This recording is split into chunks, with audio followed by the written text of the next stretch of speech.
Hi hello welcome to Jaat TV. తెలంగాణలో law and order police వ్యవస్థ కుప్పకూలింది అని అన్నారు మాజీ మంత్రి హరీష్ రావు. ప్రజలు ఏదైనా సైబర్ దాడికి గురైతే కాపాడాల్సిన cyber security X account hack అయితే దిక్కు లేదు. వాళ్ళు పౌరులపై సైబర్ దాడులు జరిపితే ఏం కాపాడుతారు? ఇవాళ ఐపీఎస్ ఆఫీసర్ల సొంత పిఆర్ స్టంట్లు ఎక్కువయ్యాయి. సోషల్ మీడియా వైరల్ కోసం ఏదేదో చేస్తున్నారు, చేయాల్సిన పనులు చేస్తలేరు. కరీంనగర్ లో పట్టపగలు దొంగలు పడి బంగారం దోచుకున్న డీజీ స్థాయి ఐపీఎస్ అధికారి భార్యను హత్య చేసిన నిన్న ఖమ్మంలో 2 కోట్ల సొత్తు చోరీ అయినా పట్టించుకునే నాదుడు లేడు, ఇంతవరకు రికవరీ లేదు అని మండిపడ్డారు మాజీ మంత్రి ఎమ్మెల్యే హరీష్ రావు. ప్రతి రోజు ఈ రాష్ట్రంలో 5-6 చోట్ల చిన్న పిల్లల మీద లైంగిక దాడులు జరుగుతా ఉన్నాయి. ప్రభుత్వం ఏం చేస్తా ఉంది అని నేను అడుగుతా ఉన్నా. ఈరోజు ముఖ్యంగా ఈ రాష్ట్రంలో కాంగ్రెస్ ప్రభుత్వం వచ్చిన తర్వాత ఈ చిన్నపిల్లల మీద లైంగిక దాడులు విపరీతంగా పెరిగిపోయినాయి. 2024 సంవత్సరంలో 2200 మంది చిన్నపిల్లల మీద పోక్సో కేసులు నమోదైనాయి, లైంగిక దాడులు జరిగినాయి. 2025 సంవత్సరంలో ప్రభుత్వం కనీసం చర్యలు తీసుకుంటే తగ్గలే.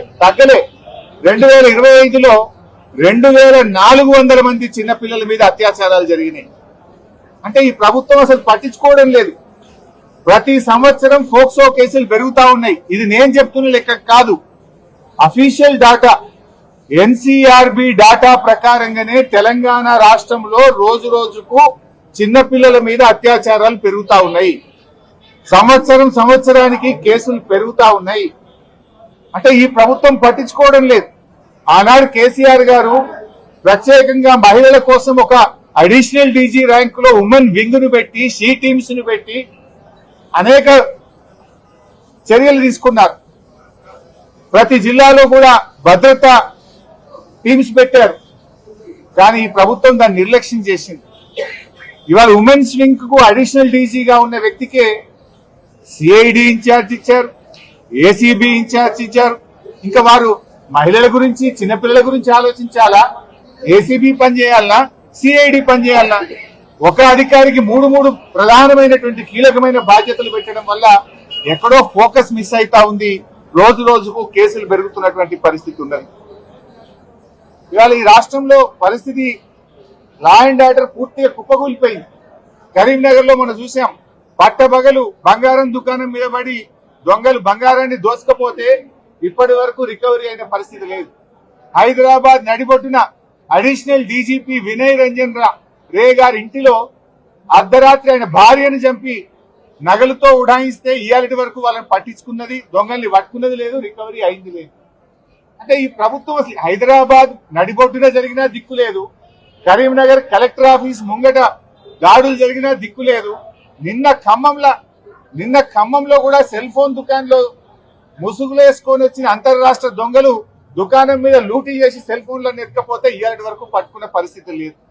అంటే మొత్తంగా ఈ రాష్ట్రంలో పోలీసులు చేయాల్సిన పని చేస్తలేరు. కొంతమంది పోలీసులు పిఆర్ స్టంట్స్ చేస్తున్నారు, అసలు పని ఇడిచిపెట్టిండ్రు, పిఆర్ స్టంట్లు చేస్తున్నారు. ఎక్కువ సోషల్ మీడియా వైరల్ కోసం కొంతమంది పోలీసు అధికారులు పనిచేస్తున్నారు. కేసుల్లో రికవరీ లేదు. ఇలా అడిషనల్ డీజీపీ భార్యని హైదరాబాద్ లో జూబ్లీ హిల్స్ లో చంపి పారిపోయి నెల రోజులైనా ఇంతవరకు దొంగల్ని పట్టుకున్న పరిస్థితి లేదు. మీరు ఏం చేస్తుంది ప్రభుత్వం అని మేము అడుగుతా ఉన్నాం. అసలు చెప్పుకుంటే అది చాలా అవమానకరం. ఏంటంటే సైబర్ సెక్యూరిటీ వింగ్ ఉంటది.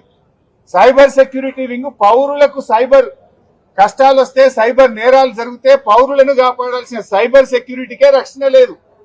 ఇవాళ సైబర్ సెక్యూరిటీ వింగ్ యొక్క X account, cyber security wing యొక్క వెబ్సైటే హ్యాక్ అయిపోయింది. ప్రజలను కాపాడండి అంటే మీ వెబ్సైటే హ్యాక్ అయింది, మీ ఎక్స్ అకౌంటే హ్యాక్ అయింది, ఇంతవరకు అది రికవరీ కూడా కాలేదు. అంటే ఈ ప్రభుత్వ పనితీరు ఎట్లా ఉందో ఈరోజు అర్థమైతా ఉంది. Hi, this is Swathi. Like చేయండి, షేర్ చేయండి, కమెంట్ చేయండి అండ్ సబ్స్క్రైబ్ చేయండి GR TV.